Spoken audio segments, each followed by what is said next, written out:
once the flame begin to catch, the wind will... His artistic vision, on the other hand, often put him at odds with other artists who couldn't match it. Aims for the story got going with that, and then some other things were added. Yes, at that moment, his flat was on fire. The person who made Sledgehammer, and in your eyes became known as a musical pioneer. But the same drive for perfection led to nasty fights between co-workers who were pushed to the side. Fans were happy about Gabriel's groundbreaking solo records and stage shows with Genesis, but he was quietly destroying relationships with artists who dared to question his artistic authority. I think that if you get a bunch of singers together, cool things will happen. His drive to be the best musician in the world hurt many relationships in the music business.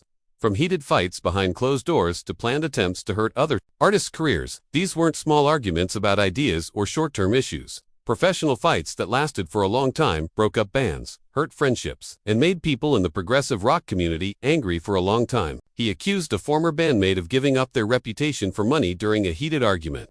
You'll be shocked to learn who it was. Find out how Gabriel's experimental style led to a decade-long feud with another art rock star who thought Gabriel was stealing his creative thunder. Here we will look at the darker side of Peter Gabriel's musical journey, where artistic integrity meets ego and teamwork turns into fierce competition. 6th, Tony Banks. At number 6 on our list is Peter Gabriel's fight with Tony Banks, the pianist for Genesis. A fight of ideas that helped break up one of the most ambitious progressive rock bands. Even though we had good gigs elsewhere, that was the first place that really took us in. In Genesis's early years of experimenting, the fight was mostly about who had power over the music and who was in charge of the art.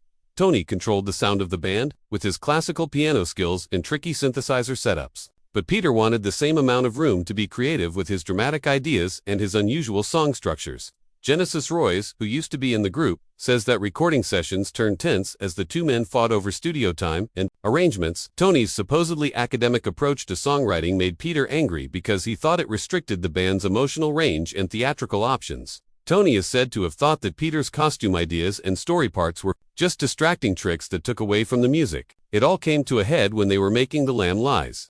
Down on Broadway in 1974, several people in the band said Peter wanted more atmospheric keyboards to support his story idea. But Tony insisted on keeping his complicated musical sections. Engineers in the studio remember heated arguments in which Peter said Tony put technical showmanship ahead of serving the songs.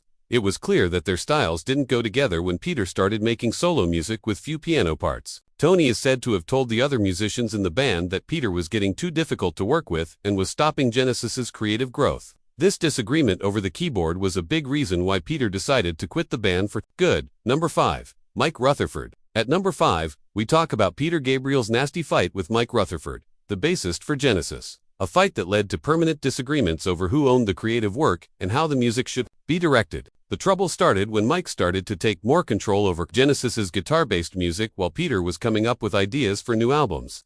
Both musicians had strong ideas about how the band should sound in the future, but they were going in completely different ways. I went to work with a musician named Leo Nosantelli this week. He played the guitar, though sources in the music business say Peter thought Mike was trying to push Genesis toward mainstream rock radio instead of backing their experimental theatrical approach, which made them stand out.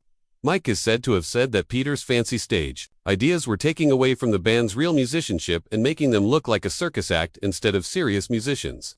In the middle of the 1970s, the fights over who wrote a song got really nasty. People who used to be in the band said Peter accused Mike of taking unfair publishing royalties on songs where Peter did most of the writing and creative work. Mike is said to have replied that Peter's theatrical additions weren't really part of the lyrics. Their relationship hit its lowest point when Mike formed Mike and the Mechanics after Genesis became a big hit with Phil Collins. Peter allegedly saw this as proof that Mike had always put making money ahead of being an artist. People who worked in the music business remember Peter making rude comments about Mike's predictable pop tastes in interviews in the 1980s. The two men barely spoke at Genesis's Rock and Roll Hall of Fame induction, keeping up the professional ice they've had for decades.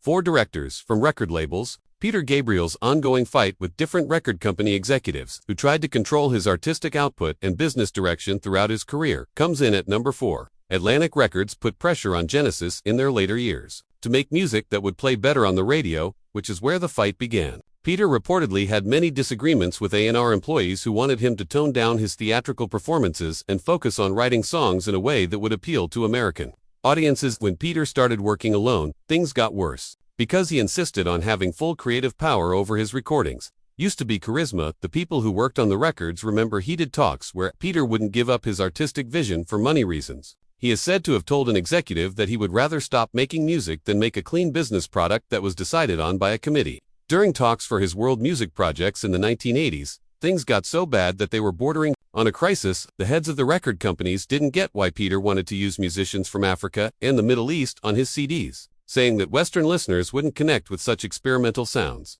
Industry pros say Peter got a bad reputation for leaving label meetings and threatening to break contracts rather than let creative people mess with his plans. He is said to have told the president of a big record label that corporate executives were killing new music and didn't understand how art grows. These business fights cost Peter a lot of money and caused multiple album releases to be pushed back. But he kept his image as an artist who wouldn't give in to commercial pressure from people in the music business. 3. Phil Collins. And number 3, we find the most talked about conflict in Peter Gabriel's career. It's in the air for me. His complicated connection with Phil Collins at the piano before they even played a note. Of course, that was the case with Phil. He felt good about himself. The drummer who took over as lead singer of Genesis after him. The trouble began right away after Peter left Genesis in 1975. Peter thought that the band would finally fall apart without his creative direction. But Phil took over as lead singer and made Genesis a commercial powerhouse that had much more success than Peter ever had. Former Genesis managers said that Peter felt betrayed when Phil's pop-oriented style helped the band get big radio hits and go on arena tours. Peter worked hard for years to make Genesis known as an innovative art rock band, but Phil turned it into what Peter supposedly called background music for shopping malls.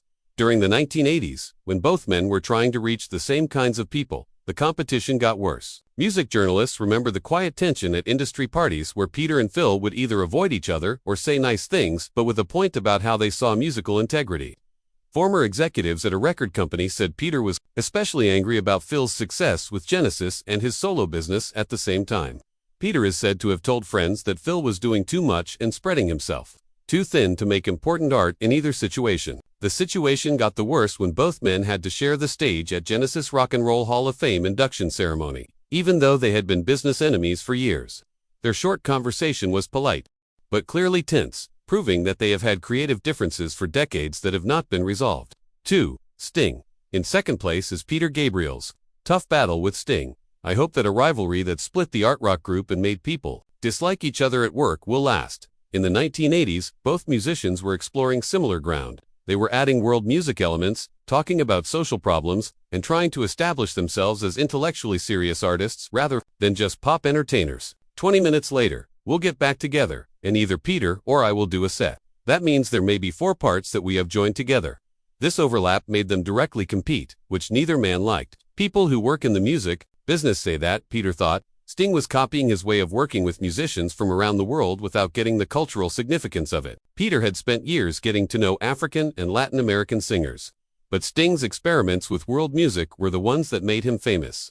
When both artists were trying to get the same foreign musicians and producers, the fight got worse. Former studio managers remember planning conflicts where Peter's team would ask for sessions even though they knew Sting was also trying to get time with certain world music experts. During a private talk at a charity event, Peter is said to have accused Sting of musical tourism, saying that Sting was using traditional world music for money instead of for artistic exploration. Sting is said to have replied by questioning Peter's business goals and saying that his world music phase was just another showmanship trick.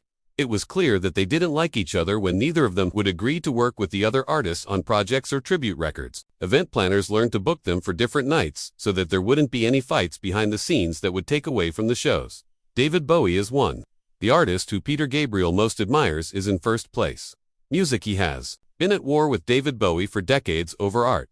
This wasn't just a business battle. It was a fight for the heart of experimental rock music. The fight started in the early 1970s, when both artists were leading the way in theatrical rock shows with elaborate outfits and albums with deep meanings. Peter was angry that Bowie was getting more criticism for new ideas that Genesis had been working on at the same time. This anger lasted for decades.